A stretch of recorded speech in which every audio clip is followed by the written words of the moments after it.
যারা যোগ্য তাদের চাকরি নিশ্চিন্ত করার দায়িত্ব সরকারের।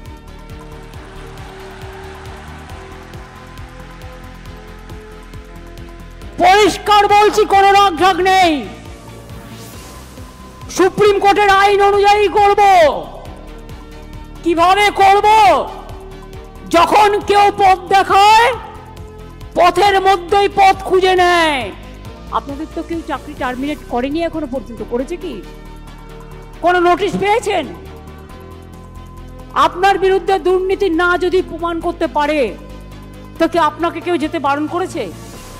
যান না, আপনি আপনার কাজ করুন না। আপনার কাজ কে বারণ করেছে? আপনারা বাচ্চাদের শিক্ষা দেবেন না? আপনারা বাচ্চাদের পড়াবেন না? আপনারা স্কুলগুলোতে ক্লাস করবেন না? হ্যাঁ, তখন যদি সুপ্রিম ভলেন্টারিলি সার্ভিস কিন্তু সবাই দিতে পারে, সেখানে কিন্তু আটকাবার কোনো জায়গা নেই কারো। সুপ্রিম কোর্ট তাহলেও মনে রাখবেন, অল্টারনেটিভ যা করার আমরা করব, এবং সেক্ষেত্রে আপনারা যাতে আবার চাকরি ফিরে পান তার ব্যবস্থা প্রসেসের মধ্যে দিয়েই 2 মাসের মধ্যেই কমপ্লিট হবে, এবং আপনাদের চাকরি ব্রেক হবে না। কারণ আপনার এক্সপিরিয়েন্স এবং অ্যাডিশনাল কনসেশন আপনারা পাবেন যারা 10 বছর ধরে চাকরি করছেন। এটা মাথায় রাখবেন। আপনারাই ভাবুন, এতগুলো বছর চাকরি করার পর নিজের যোগ্যতা নিয়ে একটা ফিজিক্সে মাস্টার ডিগ্রি বিএড করা তো খুব সোজা ব্যাপার নয়। অনেক তো আমরা অনিদ্র রাত কাটিয়েছি, অনেক পড়াশোনা করেছি, 30টা বছর মানে পড়াশোনা করেছি, চেষ্টা করেছি, তবে গিয়ে একটা সরকারি চাকরি পেয়েছি। আজকে সেই সরকারি চাকরিটাও আমাদের কেড়ে নেওয়া হলো। তারা তাদের অন্যায়ের জন্যে, যারা ঘুষ নিয়ে বা যারা নিজেদের ঘরের লোকেদেরকে চাকরি দিয়েছে যোগ্যতাহীনভাবে, তাদেরকে আজকে বাঁচানোর জন্য যোগ্য অযোগ্য স্যাগ্রিগেশন হলো না, তাই আজকে আমাদের চাকরিটা কেড়ে নেওয়া হলো। আমাদের কি আর সেই জায়গায় রাখা হচ্ছে যা ছাত্রীরা বা ছাত্ররা আমাদের কথা শুনবে? এরপর আমরা যদি বলি তোমরা কেন চিটিং করছো, তখন হয়তো বলবে দিদি আপনারাই তো এরকমভাবে চাকরি পেয়েছেন। অথচ আজকে যোগ্য হয়ে আমাদেরকে এইভাবে সব রকমভাবে আমাদের মান সম্মান হারাতে হচ্ছে, আমাদের অর্থনৈতিক জায়গাটা ভেঙে দেওয়া হচ্ছে, নষ্ট করে দেওয়া হচ্ছে, আমাদের জীবন, আমাদের পরিবার সবকিছু শেষ করে দেওয়া হচ্ছে। মুখ্যমন্ত্রী বললেন যে যোগ্যদের কারোর চাকরি আমরা যেতে দেব না, এটা প্রাথমিকভাবে প্রথম দিকে আমরা শুনলাম। তারপরে উনি বললেন যে যদি একটা অ্যাপ্লিকেশন করার পরেও নেগেটিভ কিছু পাওয়া যায় সুপ্রিম কোর্ট থেকে, তাহলে 2 মাসের জন্য বা 2 মাসের পরে বা যে মাস সময় দিক আমরা যেভাবে খুশি নিয়োগ করব, এবং তার যোগ্যদের নিয়োগ হবে। সেটা কি পদ্ধতিতে হবে সেটা সুপ্রিম কোর্ট ঠিক করবে। কিন্তু আমরা দেখলাম যে উনি এটুকু বললেন যে মাঝে একটা শব্দ, যে এই 2 মাসের যে মানে টাকাটা বা 2 মাসের একটা যে অ্যামাউন্ট সেটা দিয়ে দেবেন, পুষিয়ে দেবেন। আসলে এই শব্দটা উনি ইউজ করেছিলেন যে 2 মাসেরটা পুষিয়ে দেবেন। আমাদের এইটুকু খারাপ লেগেছে, আমরা শিক্ষক শিক্ষিকা শিক্ষাকর্মী, আমাদের কাছে পুষিয়ে দেওয়া শব্দটা সত্যি অসম্মানজনক।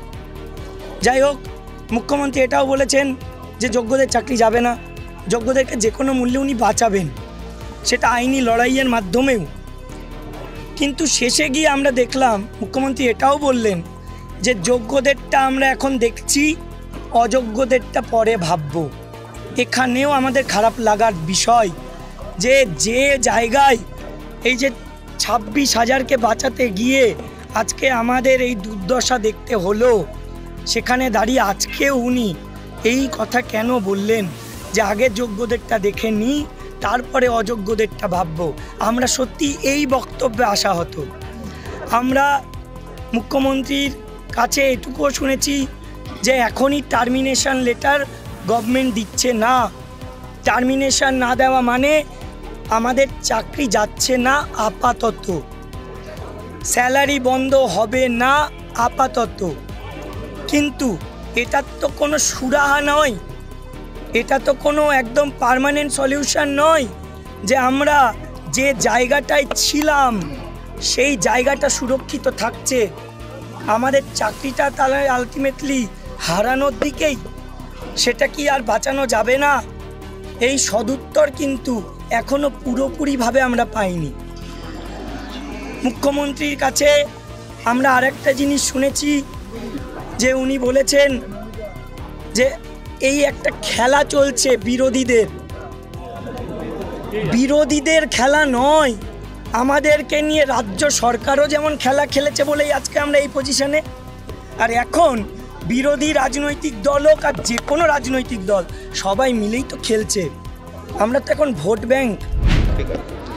এই জাজমেন্টটার আমরা যে রিভিউ যাব, কিন্তু আমার সঙ্গে যে অবিচারটা হয়েছে তার একটা জনমতের প্রয়োজন আছে। আমি একা নয়, সুপ্রিম কোর্টে কেস রিভিউতে ওঠার আগে মানুষের মুখ থেকেও যেন এই রিভিউর দাবিটা ওঠে। অনৈতিক নয়, নৈতিকভাবে যদি মানে সামগ্রিক বিষয় বিশ্লেষণ করে মানুষ মনে করে যে হ্যাঁ এরা সত্যি অযোগ্য, তাহলে আর আমাদের দাবি করার কিছু থাকে না।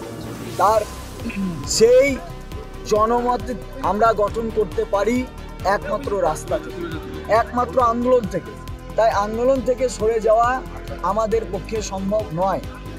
তাই কিভাবে আমরা আমাদের আন্দোলন এগিয়ে নিয়ে যাব, কেমনভাবে আমরা আন্দোলন এগিয়ে নিয়ে গিয়েও আমাদের কাজও করতে পারবো সামগ্রিকভাবে, তাই সেই যে এজেন্ডা সেটা আমাদের তৈরি হচ্ছে। আমরা বিভিন্ন রকমের এজেন্ডার কথা ভেবে রেখেছি, জেলা ভিত্তিক, কেন্দ্রীয়ভাবে, এবং পাশাপাশি আপনারা আরও জানেন যে রিভিউয়ের যে প্রস্তুতি, আমাদের প্রায় 12-13 হাজার পিটিশনার আছে, তাদের ওকালতনামা, সাইন, এফিডেভিট করা, স্ক্যান করা, অনেক কাজ আছে। পাশাপাশি আমরা এটাও ভেবেছি যে আমরা কোনো একটা জায়গায় প্রথমে অবস্থান করব, অবস্থানের মধ্যে দিয়ে ওই কাজগুলো যেমন করব, তেমন জেলাভিত্তিক একটা আন্দোলনের কর্মসূচিও নেব। তারপর সেই আমার এই কাজটার পাশাপাশি আমরা পরবর্তীকালে আরও বৃহত্তর আন্দোলনের মধ্যে দিয়ে মানুষের কাছে আমার যে আপত্তি হওয়া অন্যায়টাকে আমরা তুলে ধরব। আপনারা কি স্কুলে ফিরছেন? আমরা তো স্কুলে আছি, কারণ আমাদের টার্মিনেশন তো হয়, কিন্তু সুপ্রিম কোর্টের অর্ডার অনুযায়ী হয়েছে। তা আমরা স্কুল যাব না কেন? নিশ্চয়ই যাব, কিন্তু চূড়ান্তভাবে যাওয়াটা আমাদের লক্ষ্য। তাই চূড়ান্তভাবে স্কুলে পৌঁছানো, স্কুলে আগের সম্মান নিয়ে পৌঁছানো, সেই যাত্রাপথে আমরা যে বাধাগুলো দেখতে পাচ্ছি সেই বাধাগুলো সরিয়ে যেদিন সত্যি সত্যি স্কুলে পৌঁছাতে পাবো, সেই পৌঁছানোটা আমাদের আসল হবে। সদর্থক না নঙর্থক কি হিসাবে দেখছেন? সদর্থক নঙর্থক আমি বলবো না, এটা আংশিক বলতে পারি। আংশিক এই কারণে যে আমরা কিছু দাবি রেখেছিলাম, সেই দাবি মুখ্যমন্ত্রী যখন বক্তব্য রাখছিলেন, কিছু দাবি, যেমন ধরুন আমরা বলেছিলাম যে লয়ার প্যানেল আপনারা আমাদের জন্য দিয়েছিলেন তা প্রায় মৃত ছিল, উনি লয়ারের কথা বলেছেন। কিন্তু আমি বলছি এইগুলো সব প্রতিশ্রুতি, রাজার প্রতিশ্রুতি খুব স্বাভাবিক। আমরা দেখতে চাই কোর্টরুমে তার সত্যতা।